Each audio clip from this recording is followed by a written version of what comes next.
ایک مرتبہ حضرت موسیٰ نے پروردگار سے سوال کیا کہ پروردگار میں دیکھنا چاہتا ہوں تو انصاف کیسے کرتا ہے؟ ہم اس لیے یہ سب چیٹنگ کریں کہ ہماری غریبی دور ہو جائے، اس لیے ہم ہماری قوم کو دھوکے میں ڈالیں کہ ہماری غریبی دور ہو جائے۔ یاد رکھنا، اللہ کبھی معاف کرنے والا نہیں ہے، اس دنیا میں بھی تو بدلہ لینے والا ہے، آخرت میں بھی بدلہ لینے والا ہے۔ کوئی بھی کام آپ سوچو کہ نگاہ قدرت سے بچا کے ہم کر لے جائیں، ناممکن ہے، محال ہے۔ اس لیے کہ جو کرو گے ویسا تمہیں بھرنا پڑے گا۔ اچھا کرو گے اچھا صلہ ملے گا، برا کرو گے برائی میں صلہ ملے گا، اور اگر تم بچ بھی گئے کسی کی دعاؤں کی طفیل تو تمہاری نسلیں بھگت جائیں گی۔ اللہ نے اس کا اعلان کیا، اے ابراہیم تم نے اپنی کامیابی بڑے حسن و خوبی کے ساتھ انجام دی ہے، تو اے ابراہیم اس کا صلہ بھی ہم دیں گے۔ صبح قیامت تک تمہاری سنت اور تمہاری یاد کو امت محمدی میں زندہ کر دیں گے۔ ایک مرتبہ حضرت موسیٰ نے پروردگار سے سوال کیا کہ پروردگار میں دیکھنا چاہتا ہوں تو انصاف کیسے کرتا ہے، مجھے بتا دے کہ تو انصاف کیسے کرتا ہے اور کس طرح بدلہ لیتا ہے۔ اے موسیٰ دیکھنا چاہتے ہو؟ کہا مولا دکھاتے۔ کہا جاؤ وہ بہت بڑا جھاڑ ہے نا جہاں مسافر آ کے آرام کرتے ہیں، اس کے سامنے جو جھاڑی ہے اسی میں چھپ جاؤ، میں بتاتا ہوں۔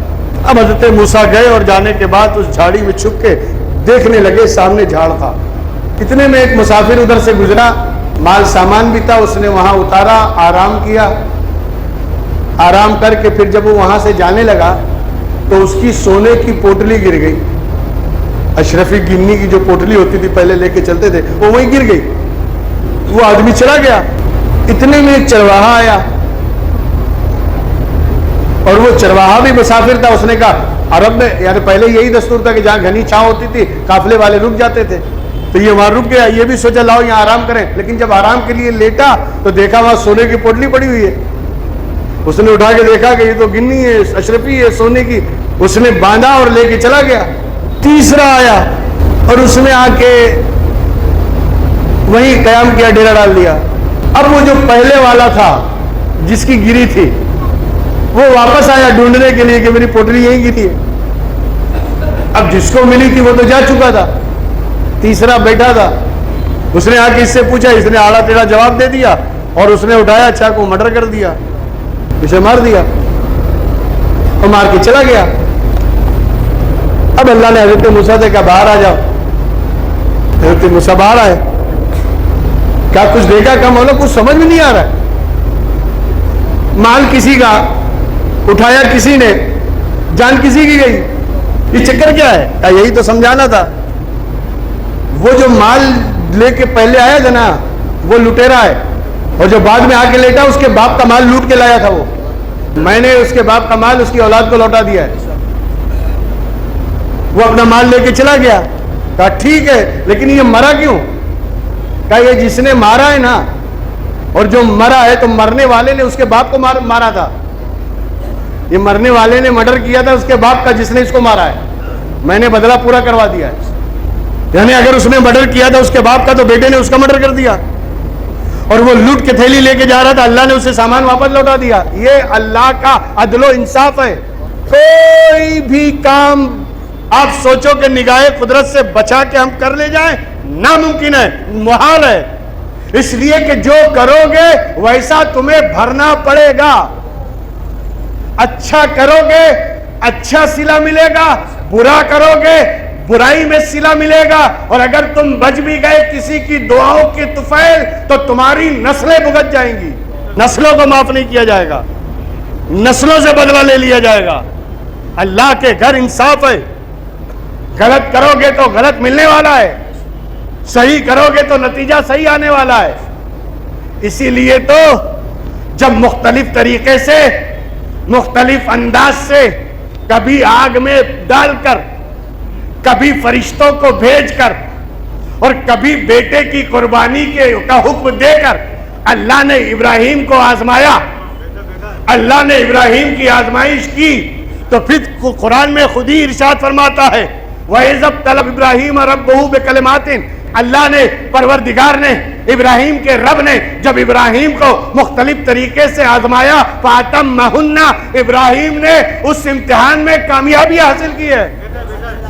کامیابی حاصل کی, اللہ کی طرف سے امتحان ہے. بھائی ہم غریب ہیں, ہم اس لیے یہ سب چیٹنگ کریں کہ ہماری غریبی دور ہو جائے, اس لیے ہم ہماری قوم کو دھوکے میں ڈالیں کہ ہماری غریبی دور ہو جائے. یاد رکھنا اللہ کبھی معاف کرنے والا نہیں ہے. اس دنیا میں بھی تو بدلہ لینے والا ہے, آخرت میں بھی بدلہ لینے والا ہے, اس دنیا میں بھی وہ جزا دینے والا اور سزا دینے والا ہے. اس دنیا میں نسلیں تباہ ہو جائیں گی, کسی کا کچھ چلنے والا نہیں ہے. کوئی کچھ بھی کرے, جتنی گینا مشتی, جتنی حرام کاری, جتنی ناجائز کام اپنی مرضی سے کرنا ہو کرتے رہے, لیکن اللہ کی پکڑ جس دن آ گئی, جس دن اللہ نے سخت, یہ مت سمجھنا کہ اگر آج اللہ نہیں پکڑ رہا ہے تب ہمارا تو کچھ کرنے والا نہیں ہے. نہیں, ہر چیز کا وقت ہے اللہ کے ہاں. تم چاہے جتنی دعا پڑھ ڈالو, چاہے جتنی تعویذیں دبا دو, سورج وقت سے ہی نکلنے والا ہے, پہلے نہیں نکلے گا. اللہ نے ہر چیز کی ایک میعاد, اور اصل ہمارا مقصد کیا ہوتا ہے معلوم ہے؟ ہم یہ سنتے آج دعا کریں کل بلڈنگ کھڑی ہو جائے, آج دعا کریں کل سے دولت کی ریل پہ ہو جائے. یعنی تو بندہ ہے کہ خدا ہے؟ ایک بات یاد رکھنا, دعا مانگنا ہمارا کام ہے, دعا مانگنا ہمارا کام ہے, قبول کرنا نہ کرنا اللہ کا کام ہے. ہم دعا مانگیں گے وہ بھی جو ہمارے نصیب میں ہے, اور دعا مانگیں گے وہ بھی جو ہمارے نصیب میں نہیں ہے. لیکن اللہ ایسا نہیں ہے کہ جو نصیب میں نہیں ہے تو وہ کچھ نہ کرے, بلکہ نصیب میں نہ ہو اور ہم دعا مانگے تو اللہ اس کا بھی اجر عطا فرماتا ہے. ثواب تو ملنے والا ہے. مانگو اللہ سے, اللہ سے مانگتے ہیں نا, اللہ سے دعا مانگتے ہیں, اللہ سے کرم مانگتے ہیں, اللہ سے سبھی مانگتے ہیں. اسی لیے دوستو اس دنیا میں پروردگار عالم نے ہمیں جو بھیجا ہے وہ آزمائش کے لیے. ابراہیم کی جب آزمائش کی اللہ نے, حضرت ابراہیم نے کامیابی سے اس کا امتحان دیا. ہم چاہے جتنا کچھ بھی کر لیں, جتنی اٹھا پٹک, جتنی بھاگ دوڑ, جتنی جد و جہد جو ہو سکے کرے, ملنے والا وہی ہے جو تقدیر میں ہے. تو پھر اللہ کی تقدیر پر صابر و شاکر کیوں نہیں بنتے؟ حضرت ابراہیم علیہ السلام نے اپنی تقدیر پر کس قدر صبر و رضا کا مظاہرہ فرمایا. اللہ نے کہا ابراہیم کو آگ کے امتحان میں, اللہ نے آزمائش کرنا چاہا, آگ میں چلے گئے. بیٹے کو قربان کرنا ہے, کر دیا قربان, لٹا دیا وادی مینا میں. پیشانی پہ کوئی بل نہیں, کوئی فکری پریشانی نہیں, نہ بلڈ پریشر ہائی ہو رہا ہے, نہ لو ہو رہا ہے, نہ اٹیک آ رہا ہے, کچھ نہیں, آرام سے. اللہ نے کہا لٹا دو, لٹا دیا. اللہ نے کہا چلے جاؤ, آگ میں چلے گئے. یہ امتحان میں کامیابی ہے. اللہ نے اس کا اعلان کیا, اے ابراہیم تم نے اپنی کامیابی بڑے حسن و خوبی کے ساتھ انجام دی ہے, تو اے ابراہیم اس کا صلہ بھی ہم دیں گے. صبح قیامت تک تمہاری سنت اور تمہاری یاد کو امت محمدی میں زندہ کر دیں گے, تاکہ قیامت تک بقرعید کے موقع پر لوگ قربانی کر کے حضرت ابراہیم کی یاد مناتے رہیں. یہ جناب یہ قربانی کا وقت ہے, اور یہ حضرت ابراہیم کی سنت ہے, اور اسی سنت کو ہمیں زندہ کرنا ہے, اور اسی سنت پر عمل کر کے اللہ کی نزدیکی اور اللہ کا قرب حاصل کرنا ہے, اور اس کی رضا حاصل کرنی ہے. پروردگار عالم ہم سب کو نیک عمل کی توفیق عطا فرمائے, اور ہمارے ہر عمل کو ایسا بنا دے کہ پروردگار اپنے کرم سے کہ ہمارا ہر عمل اس کی بارگاہ میں نیکی قرار پا جائے, اور وہ اس کی نگاہ میں نیکی بن جائے.